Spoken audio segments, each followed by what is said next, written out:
Mano dadha dvasta guna pravadha. Shri Sukha Vacha. Atam barisastanaye surajam. Samansileshu vishriyadilha. Vana vivesatmani vasudeve. Mano dadha drastaguna pravaha.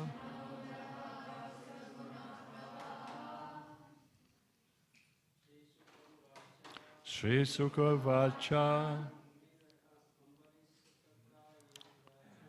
Atam brahmarista tanoye surajam. Samana sileso virisha daira. Vanam vitasasmani jasudeve. Mano dadavasta guna pravaha. Shri Sukha Uvacha. Atam brahmirista tanuye surajam. Samana sileshu virija dira. Vanam vishisatmani sasudeve. Mano dadavasta guna pravaha. Shri Sukha Uvacha. Tamam brahmisastana yeshurajam.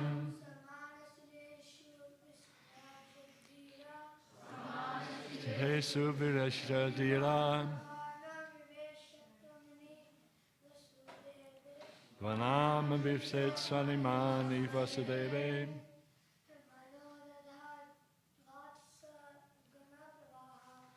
Mano dadavasta guna pravadha. One of the senior men. Any take? Sorry, Prabhu. Ruvacha. Atam babirista tanuye shurajam. Samana sileshu virishyadira. Vanam vivisatmani vasudeve. Mano dadavasta guna pravaha. Ladies. Shri Sukha Uvacha. Atam barilistas tanuye shurajam.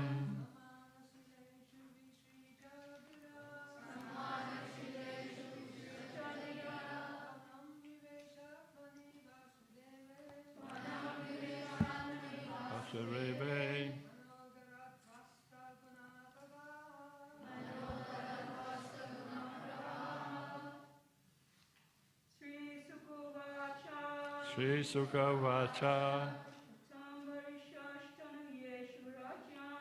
Asambalishashtana yeshurajam. Saman sisakye visharijadira. Vanam vidishastani vasudeve. Mano dadavdasta guna pravaha. Sri Sukha Uvacha. Sri Sukadeva Goswami said, Ata, in this way, Ambarishaha, King Ambarish, Tanayeshu, unto his sons, Rajan, the kingdom, Samana Sileshu, who were equally as qualified as their father. Vishrija, dividing. Dira, the most learned person. Maharaj Ambarish. Vanam, into the forest. Vivesha, entered. Atmani, unto the Supreme Lord. Vasudeva, Lord Krishna. who is known as Vasudeva. Mana, mind. Dadhat, concentrating. Dvasta, vanished. Vanquished. Guna prabhava, the waves of the material modes of nature. Translation and purport by His Divine Grace Srila Prabhupada. Srila Sukadeva Goswami continued. You want to read it? Srila Sukadeva Goswami continued. Thereafter, because of his advanced position in devotional life, Maharaj Ambarish, who no longer desired to live with material things, retired from active family life.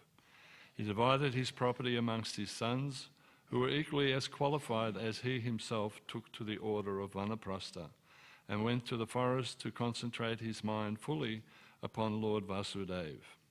Purport. As a pure devotee, Maharaj Ambarish was liberated in any condition of life because, as enunciated by Srila Rupa Goswami, a devotee is always liberated. Iha yasha hare dashe kamanam manasa gidha nikalaisha apya avasto jivan mukta soyuchate. In the Bhakti Rasamrita Sindhu, Srila Rupa Goswami thus instructs that if one's only desire is to serve the Lord, he is liberated in any condition of life. Maharaj Ambarish was undoubtedly liberated in any condition, but as an ideal king, he accepted the Vanaprastha order of retirement from family life. It is essential for one to renounce family responsibilities and fully concentrate on the lotus feet of Vasudeva. Therefore, Maharaj Ambarish divided the kingdom amongst his sons and retired from family life. I wonder why this verse was picked for me. I think it's that time. Bhakti? Sorry, I'm heading to the forest. So, Om Jnana Timirandasya Gananjana Salakaya Chakshuram Militam Yena Tasmai Shri Guruve Namaha Nama Om Vishnupadaya Krishna Prastaya Bhutale Śrīmad Bhaktivedanta Swami Niti Namine Vanchakalpatarubhyascha Kripa Sindhu Bhayevacha Patitanam Pavanebhyo Vaishnavebhyo Namo Namaha. So happy Nrsimha Chaturdasi to everybody. It's the blessed appearance day of Lord Nrsimhadev, which is a very auspicious day. It's a day where we pray intensely for protection in our devotional career and in our life as devotees. Lord Nrsimhadev's appearance day is a powerful example of the Supreme Lord's protection of his devotees. Protection of his devotees. When we become devotees, we come under the protection of this most incredible personality, Lord Nrsimhadev. In the early years of Krishna consciousness, which you'll hear a lot of next week at the 50th anniversary of this wonderful temple, and I hope you all come. We've got the timber yard booked for 1,200 people, so we hope that everybody comes and partakes in the festival. And there you will hear some amazing stories of how devotees in the early years of devotional service were protected by Lord Nrsimhadev, directly protected by Lord Nrsimhadev. Many times on Harinam, there are incidents both here in Australia and also internationally where Lord Nrsimhadev actually somehow manifested himself and drove away demons who were ready to attack the devotees. So there's a lot to be learnt over the next couple of weeks with advanced devotees coming, and you will see that the story of Lord Nrsimhadev and Srila Prahlad Maharaj illustrates the theme of divine protection and the power of unwavering devotion which Ambarish Maharaj had. So,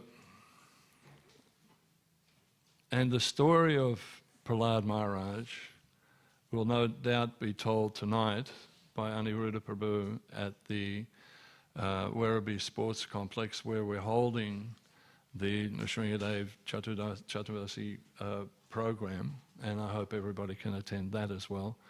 If you haven't been there before, it's a wonderful stadium. The devotees are decorating it out very nicely, and there's plenty of accommodation. And for those devotees that are younger of age and find it difficult to sit within a lecture for a long period of time, they can go on the other side of the Werribee Sports Stadium and you can play football or basketball or whatever you want to do in that section. So it's a wonderful day. It's a day for remembrance of Lord Nrsingadev. Just as Maharaj Ambarish was protected by the Sudarshan Chakra due to his devotion, he was completely devoted to Lord Krishna.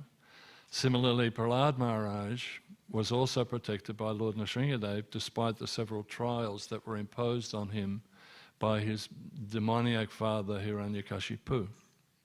So the Lord intervenes directly to protect his devotees, showcasing his omnipotence and compassion. The Lord doesn't like to see the devotees suffer. The Lord only wants the protection of the devotees, but sometimes we have to go through things which are not so pleasant, but the Lord is always there for us.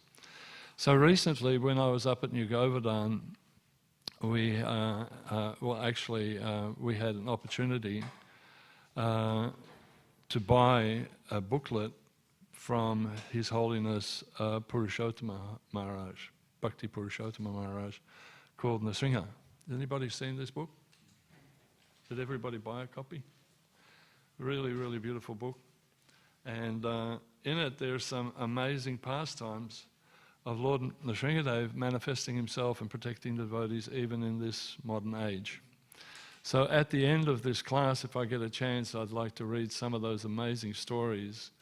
If you haven't read it in this book, for those that haven't read it, you'll be surprised how much the Lord actually hears our pleas and actually comes to our protection. So Maharaj Ambarish, as is mentioned in the purport of this Bhagavatam verse, saw the material world as insignificant compared to the spiritual bliss that he was experiencing. Everything in this material is transient, it's temporary, and what Maharaj had captured was eternal spiritual bliss. So similarly, again drawing that comparison between Maharaj Ambarish and Prahlad Maharaj remained unaffected by any material threats whatsoever and focused solely on the devotion of Krishna. Krishna was the prime focus right from a very early age. And so these transcendental qualities of a devotee see beyond the material illusion, and one remains absolutely steadfast and convinced in their spiritual practices. And so we have to emulate. The reason for these verses and stories within the Bhagavatam is for us to take that example and apply it in our own lives. Just yesterday we had the really good fortune of welcoming two beautiful personalities, Gaur Nitai, to a devotee Grihasta's house. And they were beautiful. It was just such a nice program in Cranbourne. And the family are now starting to see beyond the mundane material world in their home. Because as I said to them, now that you've installed these deities of Gaur Nitai, you have to understand that you've just lost your house. You are no longer the proprietors of this house. This house now belongs to Sri Sri Gaur Nitai. And everything should be focused around them, around these deities. So they were very pleased by that. I said, the mortgage that you're now paying off, you're paying off that for Lord Chaitanya and Lord Nityananda. But what happens is that by them doing that and having that consciousness, understanding that everything belongs to the Lord, every single thing, there's no mundanity, or the mundane elements of a house and a home start to reduce. Because instead of watching television or YouTube clips or on the telephone or mundane music, because the deities are there, the focus is then on them, and bhajans will be performed, reading from the different scriptures are performed, offering and artis are performed for the deities. And so this mundane, illusory world starts to fade away by applying this Krishna consciousness in their homes. So actually it was very, very uplifting to see this, and they were very enthusiastic. And the one thing that I stressed was that this is now something that has to be diligently done.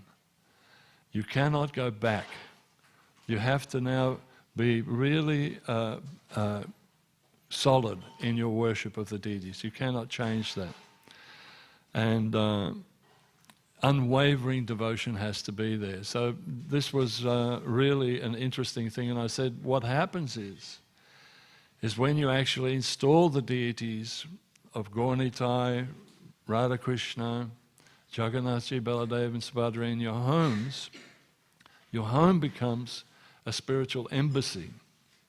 Your home becomes sanctified for other people to also get a glimpse of what is real enjoyment, what is real satisfaction, what is real truth. Just like Maharaj Ambarish is experiencing full, complete love for Krishna, undivided devotion. So when you start that, your house becomes a spiritual embassy. And I said what will happen is that number one, it will uplift you and your family by having the presence of the Lord there. And also what happens is that anybody that is around your area will also automatically become influenced. This is the vibration that a spiritual home actually emanates. You automatically, by worshipping the deity and by having that opportunity to make your house a spiritual home, a spiritual embassy, automatically the surrounding area also becomes sanctified and purified, to the extent that even the plants, the animals, the insects and everything are also uplifted by this opportunity that you've created by making your home a spiritual residence of the Lord. And you becoming more and more elevated in your spiritual understanding, just like Maharaj Ambarish. He was constantly engaged in devotional service, as is pointed out in previous verses, how dedicated he was to just the service of the Lord. And consequently now at this stage he is ready to take Vanaprastha. So it becomes a spiritual embassy, and every one of us should be very much mindful of that. So, Hare Bol. Hare Bol Mataji, welcome back to Melbourne. Hare Krishna, good to see you. Oh, by the way, before I forget, if anybody sees Gyana Samudra today, it was his 70th birthday yesterday. And he's celebrating 50 years in devotional service. So offer your obeisances to him and just wish him a happy birthday. This is an amazing achievement. He's such a stalwart devotee. And he didn't mention it to anybody, he hasn't said anything, that's his humility also. But he's 50, he just told me, I didn't know. It's 50 years today. Yesterday actually. Anyway, where were we? Spiritual embassy. So your house becomes a spiritual embassy, just as Maharaj Ambarish's, as it was explained in the verses, Maharaj Ambarish's house or the palace became a spiritual sanctuary. It was full of Krishna consciousness.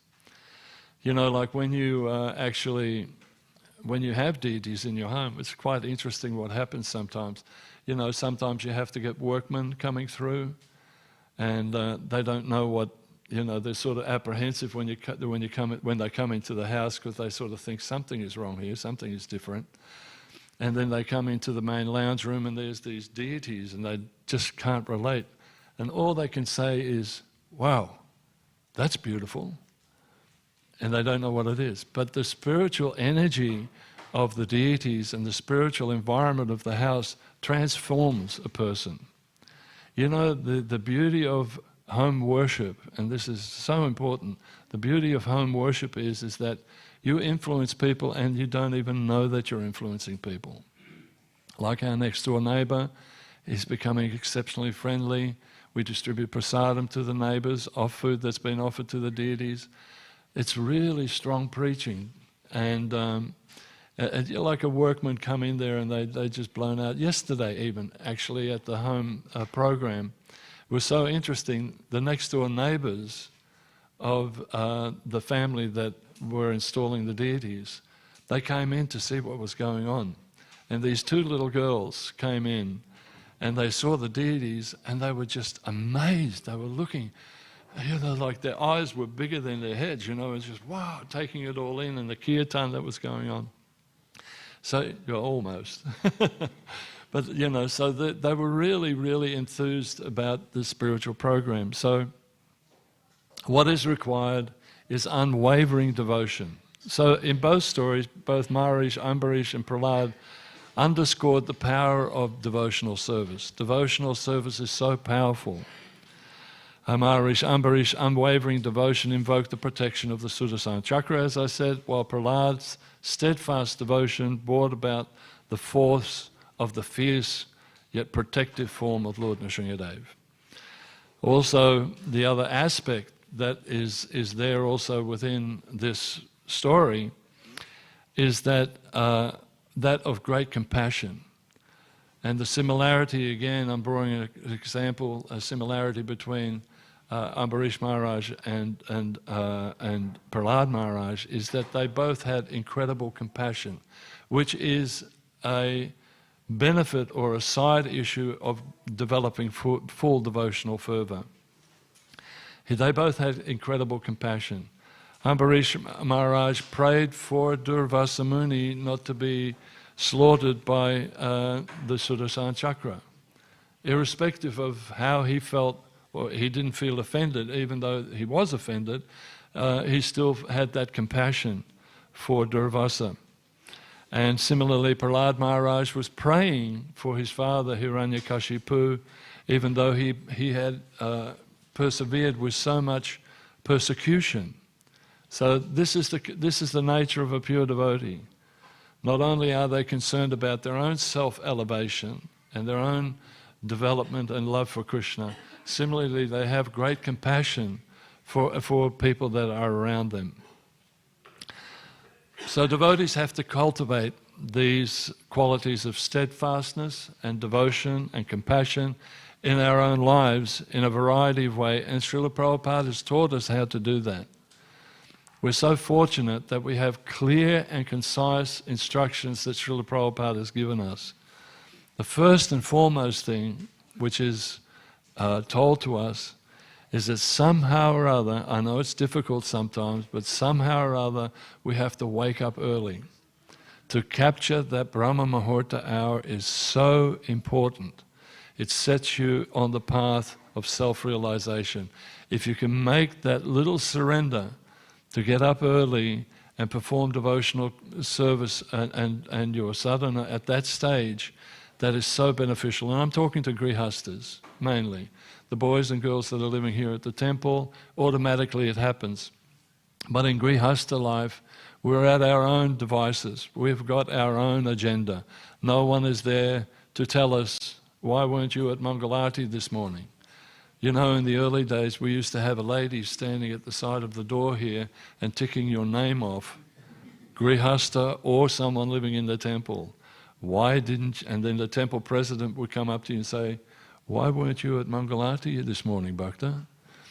Sorry, Prabhu, I slept in. Well, that's not good enough. So your name would be ticked off. So in grihasta life, we don't have that. We've got the facility, oh, it's so nice and warm in here. The nights are getting a little colder. Just another half an hour. I'll just sleep in a little bit longer. And so, we have to make that little bit of an austerity and wake up early. So this is the one thing that Prabhupada said, try and emphasize that as much as you can. So the Brahma Muhurta hour doesn't necessarily mean that you have to wake up at 4 o'clock or 4:30. That's ideal, but just make an attempt to get up early and start your sadhana at an early time. The next thing is that Prabhupada said, when you chant, you have to chant diligently, really focused. This is all to become, like Ambarish Maharaj, a pure devotee of the Lord. Really focused. Hear the sound vibration of the holy name. Pray to the Lord, my dear Lord, engage me in your service. And somehow or other, don't be distracted by other things. Like this thing, I haven't got my phone here, I've got it in my pocket, is such a tool of Maya. It can deviate you from your devotional service so easily. you know, and it's so easy, and the hand just automatically goes to the phone, isn't it? Sometimes you don't even know that you're picking up the phone. Oh, what's on WhatsApp? All of a sudden you hear, ba-boom. Oh, somebody's contacted me. Oh, I better have a look. So Prabhupada says, chant your rounds diligently. When you chant your rounds diligently and with great concentration, then and only then do you make spiritual advancement. So make a point of that. You're waking up early, you're chanting your rounds properly.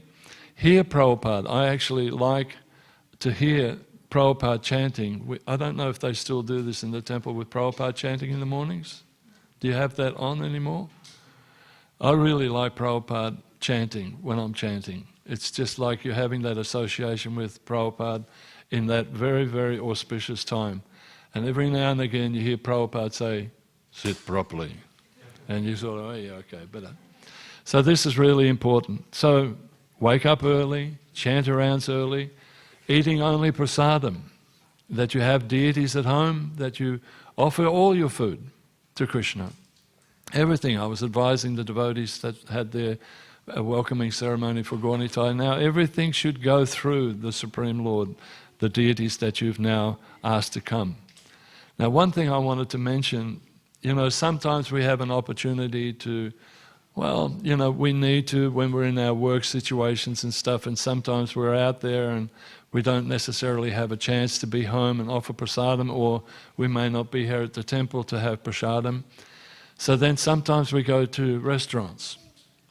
One thing that we've noticed, sometimes we go to a vegetarian restaurant with friends, devotee friends, and I'm not picking on them or anything, but it's interesting that you go to a non-devotee vegetarian restaurant and people start eating automatically. The meal comes and they eat. And I'm thinking, hang on, you haven't offered this yet. So irrespective of wherever you are, you should always be mindful that the food that you're eating should always be offered first. Sometimes in an office facility, if we're working in the office, people will offer you something, or you have to go out for a function at an office dinner or something, and they may provide some vegetarian meal.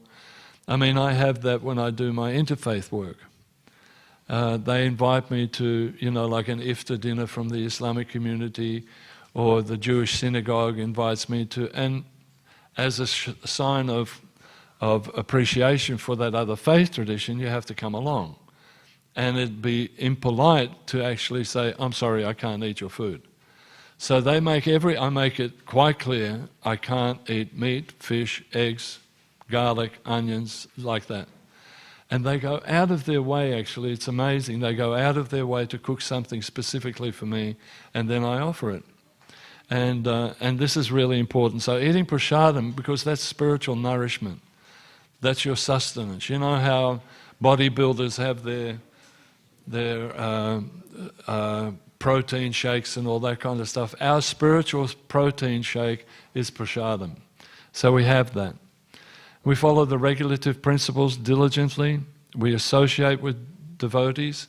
You know, when we say associate with devotees, actually this is another point that should be remembered. When we say associate, that doesn't just mean that we're in association. Oh yeah, I'm amongst devotees. We actually have to develop friendship with devotees. Be a friend to devotees. Actually put yourself out and help devotees. The other thing is serving our spiritual masters. We have Shiksha Gurus and we have our Diksha Guru, and all should be served. And of course reading Srila Prabhupada's books. So these are the variety of ways that Srila Prabhupada has given us to arise to the stage of an Ambarish Maharaj or a person like Prahlad Maharaj with diligency, being very diligent. I wanted to look up the word diligent, what that means. It actually means in a way that shows care and conscientiousness in one's work or duties. So to be conscientious, to be really fixed and in the service that we do. So in the purport, it goes on to advocate Vanaprastha stage of life that Maharaj Ambarish is now ready to take on. So in the purport, Prabhupada mentions, and I quote, in the Bhakti Rasamrita Sindhu, Srila Rupa Goswami thus instructs that if one's only desire is to serve the Lord, he is liberated in any condition of life. So in any condition of life, whether it's in the Grihastha ashram, the sannyasa ashram, Vanaprastha ashram, in any position of life one can have, if one's desire is only to serve the Lord, one can be completely liberated. So Srila Prabhupada emphasizes the importance of the Vanaprastha, though, stage in life, as part of the Varnashram system. Even in modern times, Prabhupada made an emphasis on that, even in modern times. He believed that following the principle of Vanaprastha can help an individual prepare for spiritual advancement and ultimately going back home to God, back to Godhead. So Srila Prabhupada explained that involved, this Vanaprastha, means that you gradually detach oneself from householder life and material attachments. Gradually. It's a slow process. It's not that after... Hey, Haribol, don't, please, Prabhu, it's just distracting. It's not necessary that all of a sudden we run off to the Otways and run through the bush and find a little hut there, and that's not us. That's not in today's society.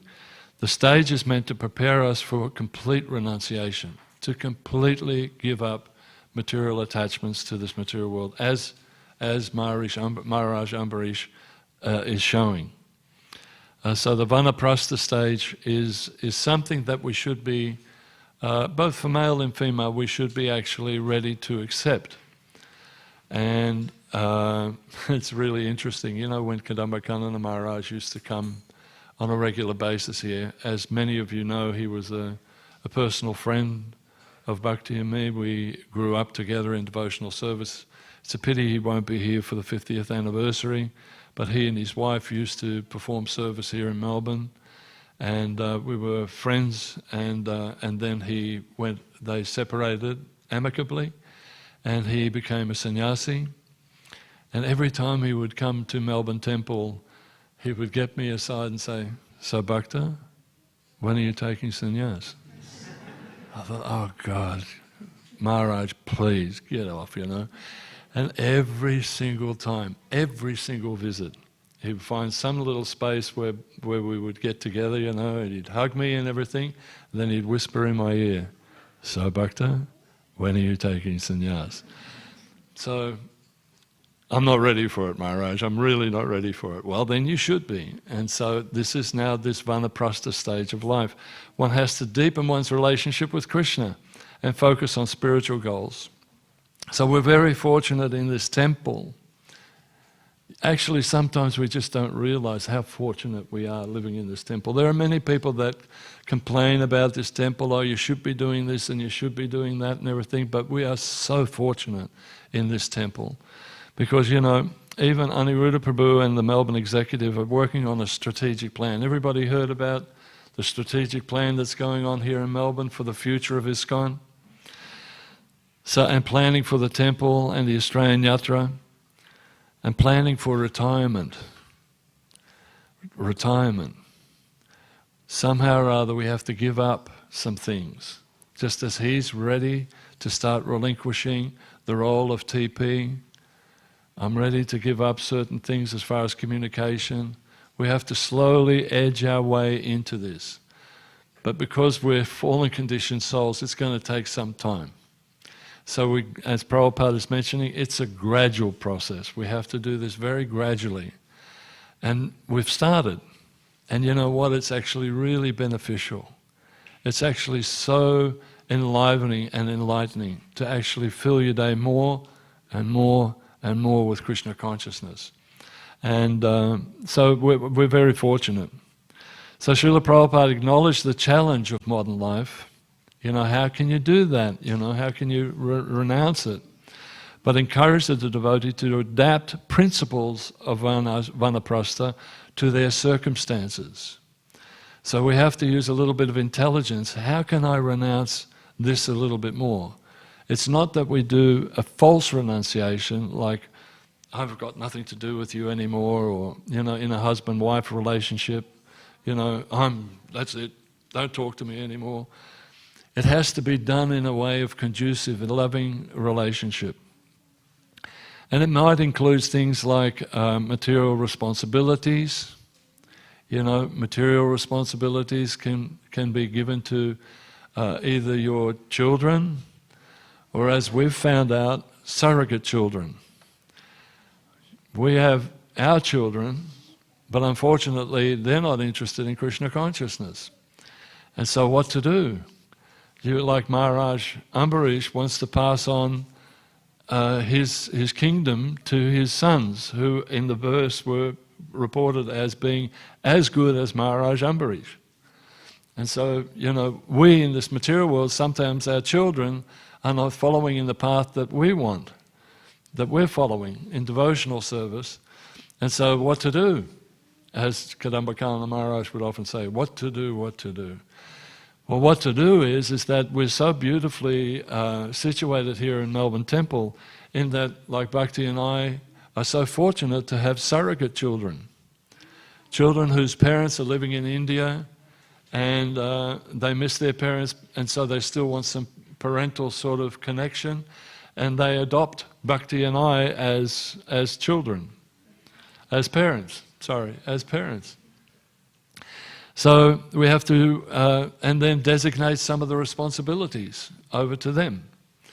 Simplifying our lives, that's another thing that, you know, as far as houses are concerned, simplifying.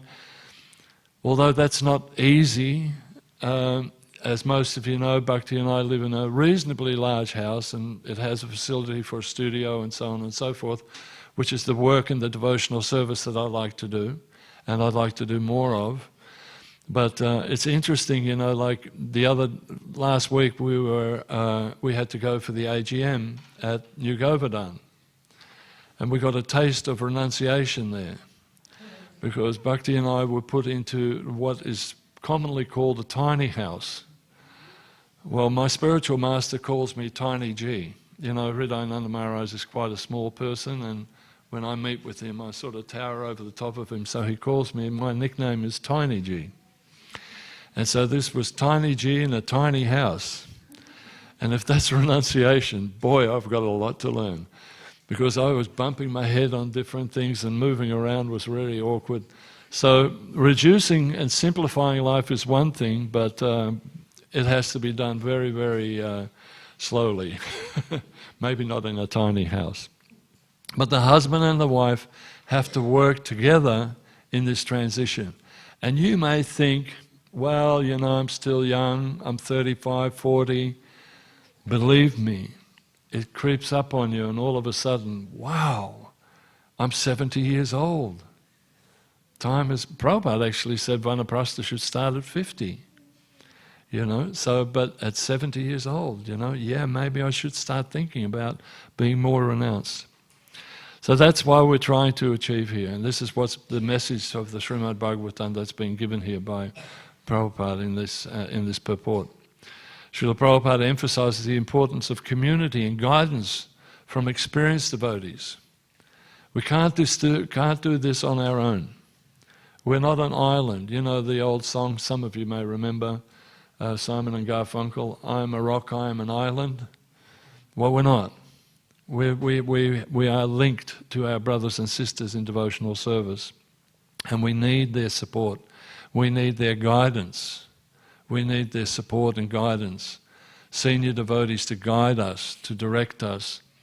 You know, we need experienced devotees to be there. Like in the past, when someone was going to take Vanaprastha, in the Vedic system, yes, you would go to the forest, but in the same token, that forest would be set up with a monastic sort of ashram for the husband and the wife, where they slowly, under the guidance of senior devotees, they would be guided and directed to relinquish material attachments.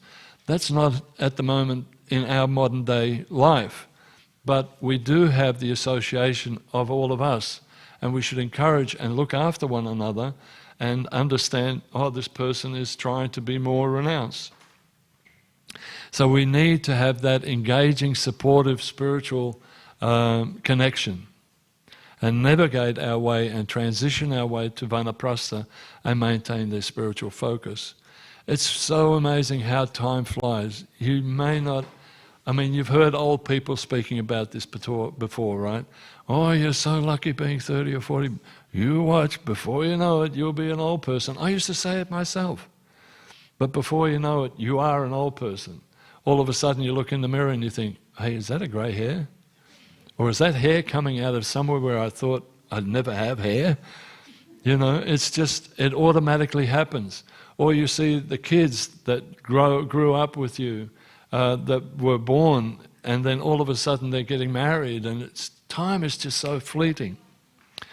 So we need that engagement of the community to help the individuals navigate their way into Vanaprastha life and maintain their spiritual focus. There are a couple of quotes that I wanted to quote of Srila Prabhupada in regards to Vanaprastha. In the Śrīmad Bhāgavatam 1.19.4, Prabhupada states, "The system of Varnashram Dham prepares the man or woman for going back home, back to Godhead. And thus a householder is ordered to go to the forest of Vanaprastha to acquire complete knowledge and then take sannyas prior to his inevitable death." This is the instructions of Srila Prabhupada. In Bhagavad Gita, in Bhagavatam also 4.13.46. According to the Vedic civilization, this giving up of home by Vanaprastha and sannyas is compulsory. But people are so attached to their homes that even up to the point of death, they do not like to retire from home life. And so this is the importance of deity worship. And that's what I was trying to emphasize yesterday when we were talking to this couple. This is no longer your home. Some people are so proud, this is my home. Look at that, I have this, I've got that, I've got a swimming pool, I've got 6 homes. This is not your home. It is now Krishna's home. And so by having that realization, I don't own this home anymore, I'm paying the mortgage for Krishna, all of a sudden you've relinquished your attachment. And that's what the deity does. So Prabhupada continues on to say, these teachings highlight the importance of Vanaprastha as a stage of life dedicated to spiritual growth and a preparation for renunciation. So now understanding Vanaprastha. Vanaprastha is the 3rd stage in the traditional Vedic ashram system. Following Brahmacharya or Brahmacharini, student life, Grihastha life, householder life, it is a period of gradual withdrawal, gradually withdrawing your senses from the material world and responsibilities and increased focus on spiritual focus. The Vanaprastha stage is meant to help individuals gradually detach from household duties and material attachments. So this is an interesting thing. It's a hard lesson to learn, and yet when we're doing this renunciation, we have to remain very, very much connected to our spiritual community. So this temple, as Bhakti and I and other senior men and women in this community, such as Jnana, such as Aniruddha and Achincharupa, our connection to you all is just so vitally important. Because you'll see, yesterday I found out that 2 of my best friends in devotional service have been diagnosed with a terminal cancer. And they're younger than me. So at any stage we could be leaving this material world.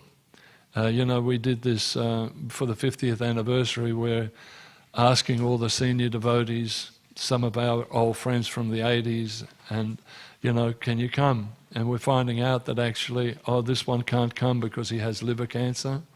This one can't come because he has 4th-stage prostate cancer. I had no idea. So this is happening. This is happening. And so we have to remain really connected with the community that we're in.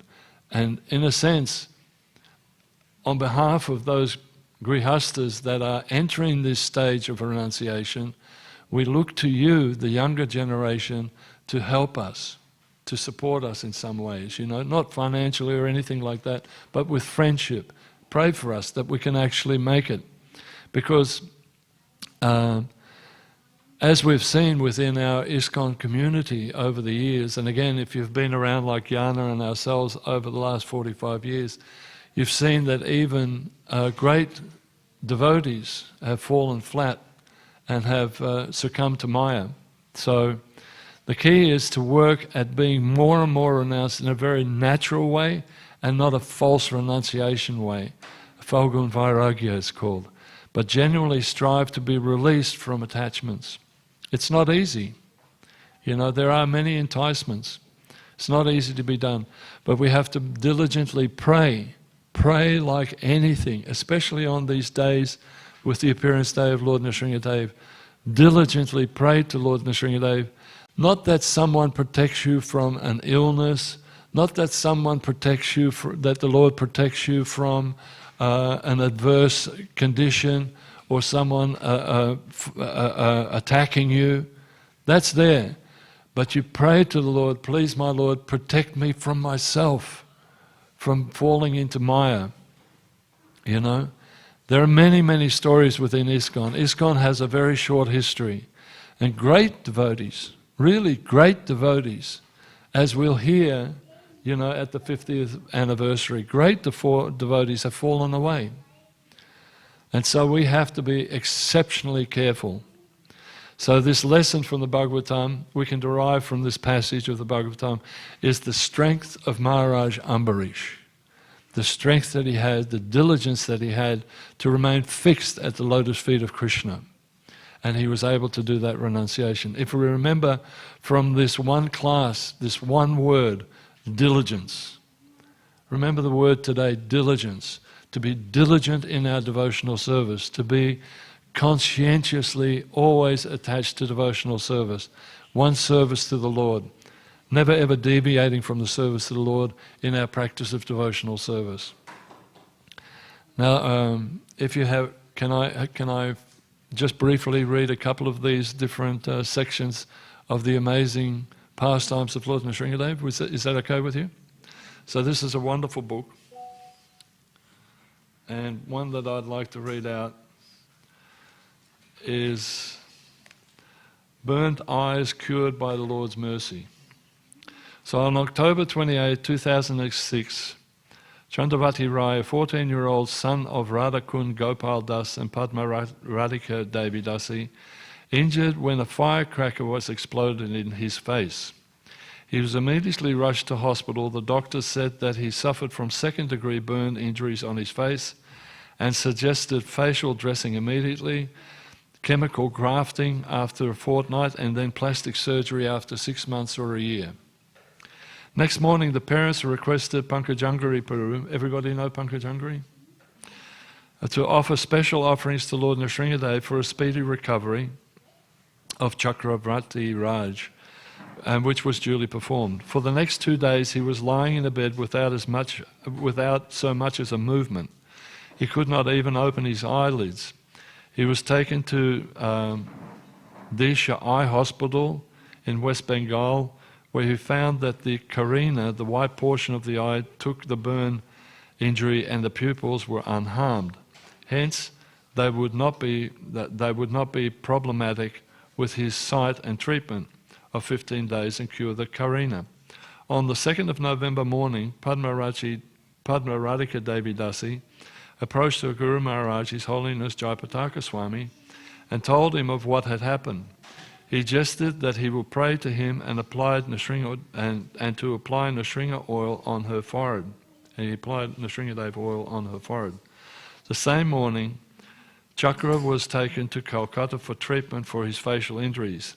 After getting an opinion of the Apollo Hospital in the morning, Chakravarti was taken to the railway hospital in Hora. One of the senior doctors tested him and confirmed that it was second-degree burns and sent him to the dressing room for initial facial dressing. Within 3 minutes, one of the staff of the dressing room rushed out yelling and took the parents inside. Upon seeing Chakravarti, the parents stood there motionless. Struck with wonder and amazement, there was Chakra standing and smiling with not a trace of injury or mark on his face. Nrsingadeva ki jai. When asked for clarification, the doctor and the others present in the place could not give a valid reason. One of them said, "You can go back to your temple and ask your Lord about that."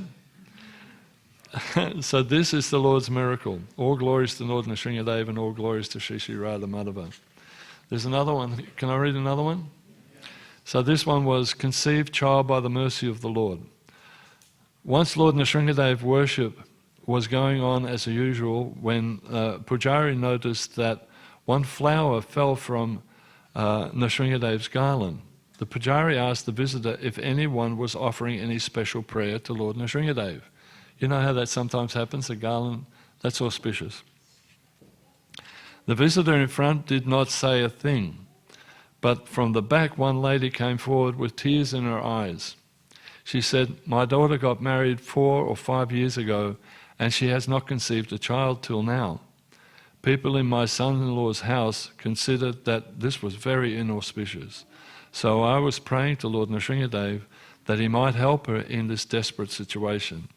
Then the Pujari said, 'Your prayer has been granted. The symptom is that this flower fell from Lord Nrsimhadev's garland. Please take this and keep it in a nice place. You can wash this flower and give the flower water to your daughter to drink.' Then the lady left, and later the Pujari forgot the incident.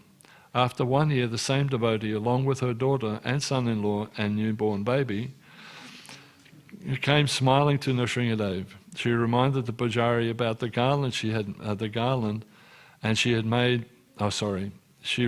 the Pujari about the prayer that she had made 1 year back, and as a result of her daughter gave birth to a very happy baby boy, whom they named Prahlad. And once again, they offered a very nice puja to Lord Nrsimhadev. Isn't that amazing? Lord Nrsimhadev is amazing. This is another one. One more. So this one is cure from Hep C. Hare Krishna, my name is Anadarupa Dasi, initiated by Srila Prabhupada in '75 in Miami, Florida. I was asked to tell my story of my cure of Hep C. You know, hepatitis C is a really contagious and horrible disease. In the summer of 2004, His Holiness Jayapataka Swami visited New Ramanreti Temple in Alachua, Florida. I approached Maharaj and asked him for his blessings for my departure from this world. My illness, Hep C, of 3rd stage fibrosis of the liver, I had undergone medical treatment for a duration of 48 weeks, which had only 45 chances survival rate, and that too many side effects. Jayapataka Maharaj said to me, "You see that staff? You know how Maharaj carries the staff? It was touched to Lord Nrsimhadev in Mayapur. He then touched it to my head. That night I had a dream that my body was diseased with leprosy and that the disease was fading away. The next morning I had a phone call from the University of Florida. The doctor told me, 'Congratulations, your Hep C is free.' Completely cured of Hep C. The viral count is non-active in just 8 weeks. The doctors were amazed since I had a genotype 1, the most deadliest type of Hep C. When I had started this treatment, I had prayed to Lord Nrsimhadev every day. 'Whatever you desire, my Lord, you may take me from this world or you may cure me, whatever you see fit. However, please allow me to always be engaged in your pure devotional service. Thank you, Lord, for giving me a second chance.'" Isn't that amazing? So Lord Nrsimhadev is there for all of us. And whatever turmoil we may go through, if we pray to the Lord, He'll definitely look after us. But like Ambarish Maharaj, we have to be dedicated. And we have to be, what was the word I mentioned? Diligent. So remember that word today. I have to be diligent in my devotional service. And be aware that eventually you have to renounce everything. And just be 100% in loving relationship with the Lord. And it's not that you will lose anything. By filling your heart with Krishna consciousness, you never lose anything. You won't miss the TV, you won't miss the other different allurements out there, you won't miss your mobile phone, you won't miss any of it. You'll just have a higher taste. So on this day, please make every effort to be more thoughtful and mindful of Lord Nrsimhadev and pray to him. And tonight we have a wonderful festival at the Werribee Sports Complex. I hope to see you all there. And Aniruddha Prabhu will again recite and state the pastimes of Lord Nrsimhadev. We can never get tired of hearing these pastimes because it validates our own devotional service. We should be like Prahlad Maharaj, we should be like Ambarish Maharaj. Pray to Lord Nrsimhadev, please make me like that. Please allow me to be like that. Okay, Srila Prabhupada Ki Jai. Any comments or questions at all? Yes, Prabhu.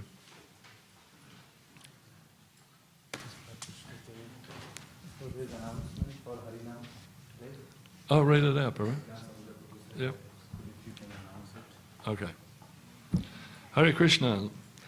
Lord Nrsimhadev's appearance day, Harinam Sankirtan on Sunday the 11th of May.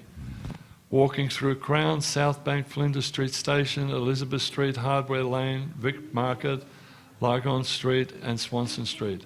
We are meeting at the Melbourne Exhibition Centre, Crown Casino at 11 a.m. Please be on time. Please bring PVT card for a tram ride and also keep it to a minimum carry bag, etc. So Harinam Sankirtan Ki. Give the holy name to everybody. Give Lord Nrsimhadev's mercy to everybody. Devanath Giridhari Das Prabhu Ki Jai. Thank you.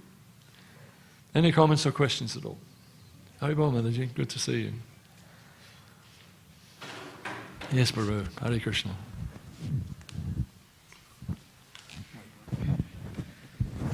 Hare Krishna, Prabhu. Thank you for the nice class.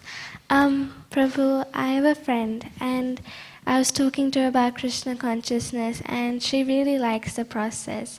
But her only thing is that she's really scared that if she involves herself too much into this, it could affect her material life unfavorably. So how can I respond to that? Yeah, that happens. Funny about that, but is that the same girl that is the Christian? No, it's a different girl, okay. Is it a girl? And is it basically, if she becomes more interested in Krishna consciousness, her family will be a bit upset and stuff, or? Materially, she might have to give up most of her material things that she does. Is she following, you know how Prabhupada was mentioning in this, about being gradual in your renunciation. That applies to any part of our life. If we do something really, I'm going to do it, that actually is fraught with danger, you know, that you won't be able to maintain it. So just ask her, it's okay, just do little bit by little bit.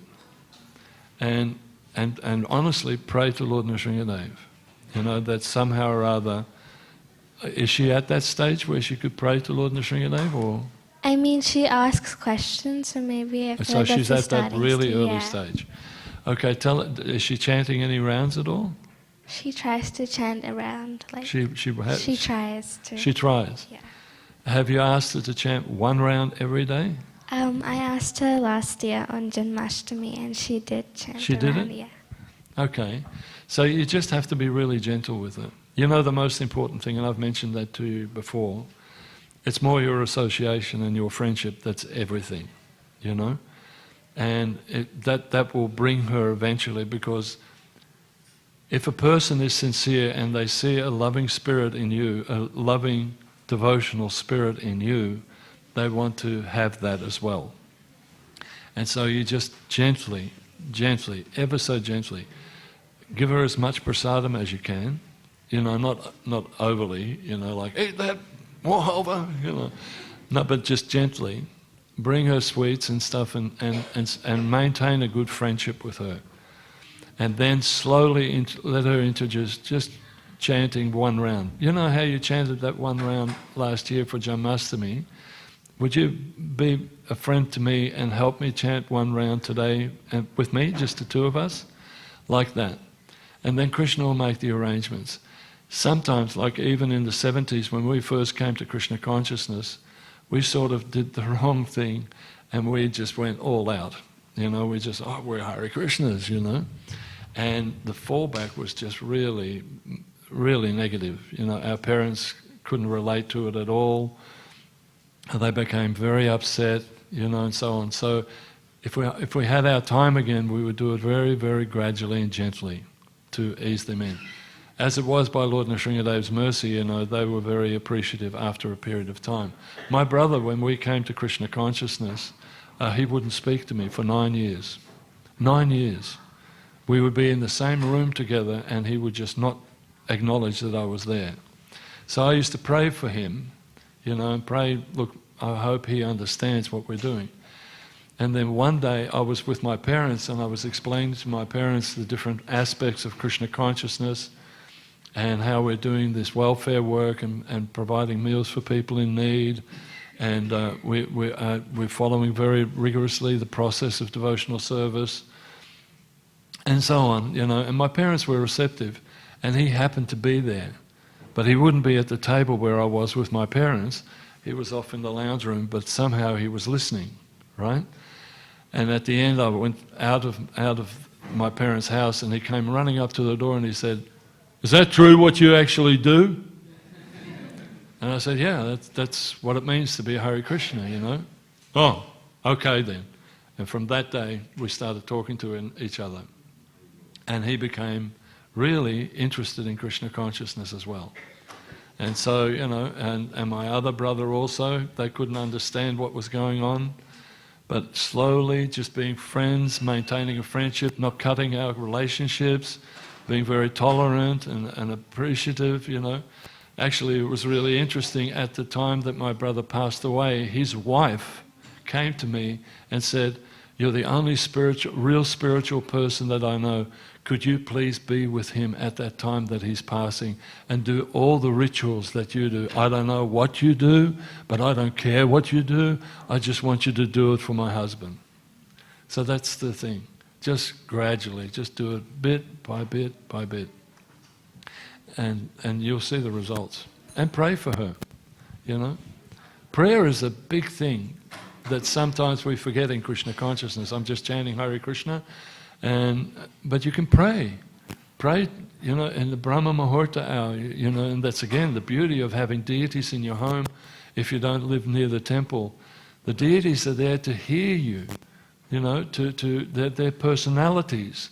They're waiting for your prayers, they're waiting for your offerings, they're waiting to see your renunciation. They're there for you. And so if there's something that's conflicting you or someone you're dealing with, then pray to them. "My Lord, please guide me, How can I help this girl?" And Lord Nrsingadev will help, and Sri Sri Radha Ballabha will help, Radha Krishna and Gaur Nitai. Is that okay? Thank you. Thanks, Prabhu. Good on you. Bring more people to Krishna consciousness. Any other comments or questions at all, Prabhus? Yes, Mataji, first. Hare Krishna, Prabhu. How can we have love, detachment and renunciation all going at the same time? For what? Love, detachment and renunciation. How can you do that all at the same time? Because doesn't love You're talking in a marital sort of situation? Or? No, even like with our friends, because we should be loving everybody, right? Because they're all parts and parcel of Krishna. Yeah. But then at the same time you need to be detached. But to have love, there's some attachment. Yeah, but it's detachment from the material aspect. Mm-hmm. Friendship in the material world is you scratch my back, I'll scratch yours. A lot of the friendship are not just friendship. That you do something for me and I'll do something for you. Devotional friendship is, I'll do for you. Stop. How can I help you? I want to love you, So that's the difference. It's not like it's not a wanting sort of thing. It's a giving thing, having compassion, like that. So you don't renounce that at any stage. Prabhupada was the most loving person. And again, on the 50th anniversary, we'll hear some of the loving relationships that Prabhupada had with his disciples. He loved them. He didn't renounce them. He loved them. Your love will become even more.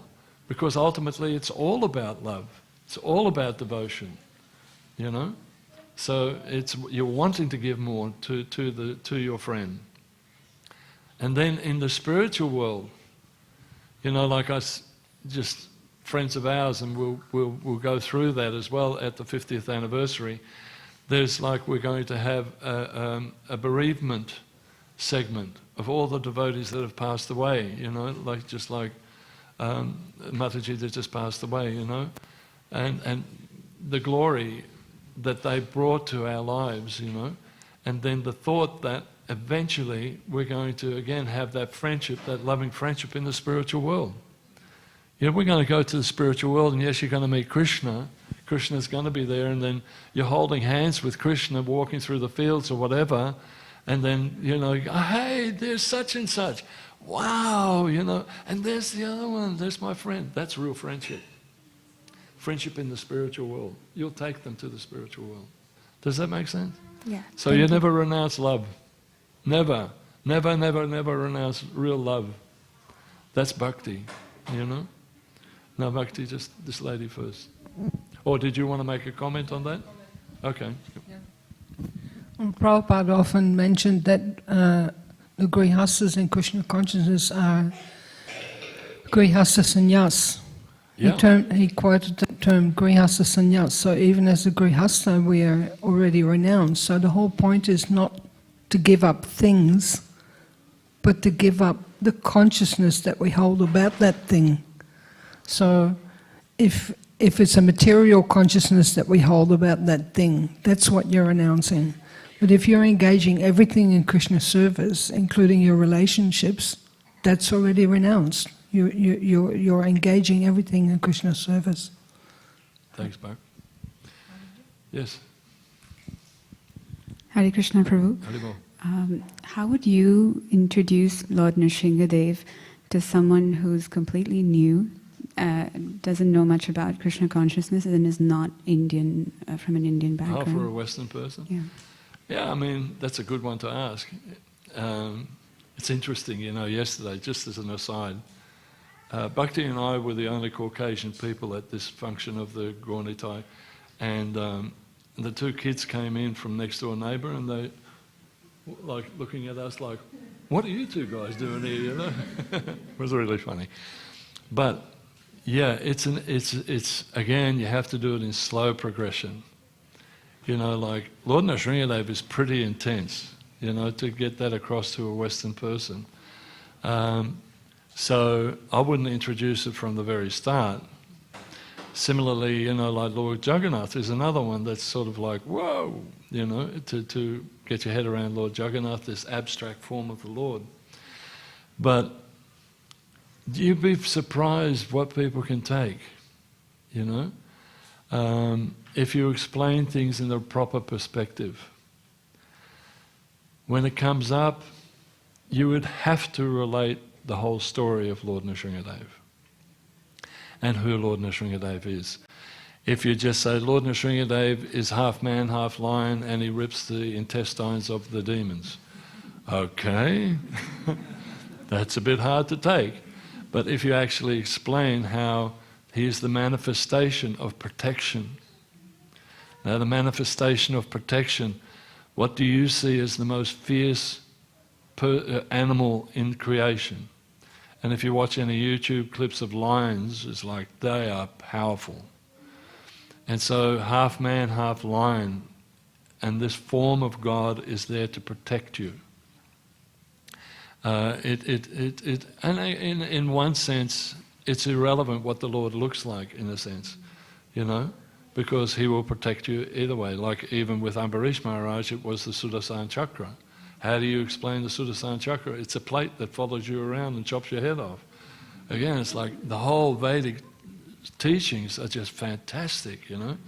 But generally speaking, if a person is sincere, because they are also spirit soul, you've got to remember that. They're in a Western body, but Krishna is residing within their heart. And so they already know everything internally, okay? So when you present something like that, externally they may say, wow, this is a bit far out. But internally they know that's a reality. So, you know, but you do it in a gentle way. You just don't present it like, yeah, no, like that.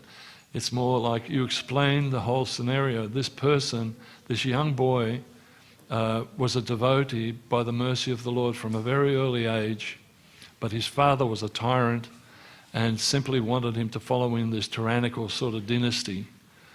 If you explain it in that way, and then, you know, he had no other way of protection, and then you could say, you know, his father was so upset with him that he would even wanted to kill him and torment him, his own son, you know, and he did this to him, he did that to him, but nothing that he could do could injure this boy, because he was so much in love with God. And this is how you relate that to that person. You can understand when you love God so much, even in other faith traditions, you know, if you love God so much, it's insurmountable what you can do to that person. And I've mentioned that before, even in the Christian faith. So that you bring that into the whole equation. And so it came to an ultimate crescendo in this pastime with this little boy and this dominant father who wanted to destroy him because he couldn't face the fact that someone was greater than him, and that was the personality of Godhead. And so in anger, he said, "Is this God that you're worshipping everywhere?" And the little boy said, "Yeah, with my faith I understand that he's everywhere. He is there, I know." And then this demoniac piece of horrible trash says, "Is he in this post? If he's in this post, let me kill him." And he smashes the post. I've done a couple of the Śrīmad plays. He smashes the post, you know, and then the embodiment of anger and protection, which in the form of this half man, half lion, ripped this person to shreds. But even by that, he showed mercy to that demoniac personality, because by the Lord touching that personality was also saved. So this is the mercy of the Lord. So you have to do it in increments. Does that make sense? And then within the heart, because we're all spirit souls, and because we know everything already within the spirit soul, it's just a question of realization. And then although the external energy may say, "Well, that's pretty far out, I don't know if I can believe that," but internally there is a doubt. And internally the spirit soul goes, "But wait, that might be right." And then the more association that person has with you through friendship, the more that spark lights up. That could be true. And that's why, and you'll find this out at the 50th anniversary, why Western people like myself and others took to Srila Prabhupada's teachings like a duck tastes the water.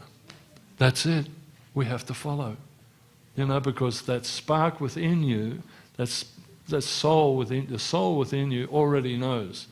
And when it hears the truth, it goes, "Go for it, baby." That's what we did. We all did. Does that make sense? Okay. All right, Prabhus. No prasadam this morning. Okay. So, all glories to Lord Nrsimhadev. All glories to Srila Prabhupada. Nitai Gaur Premanandi. Hari Hari Bol.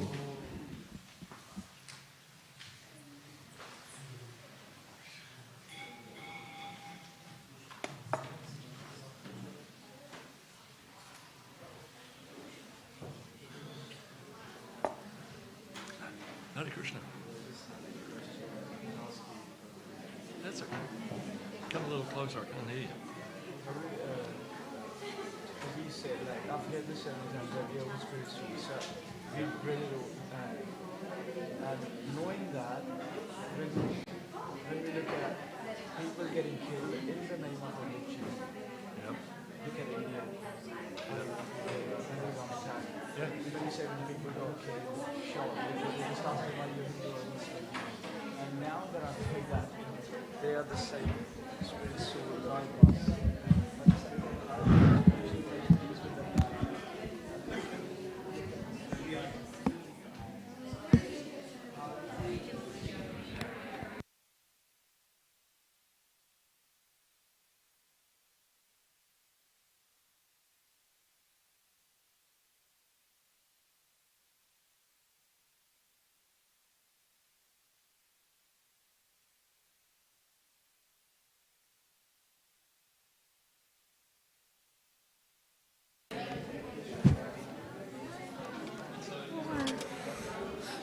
Good morning.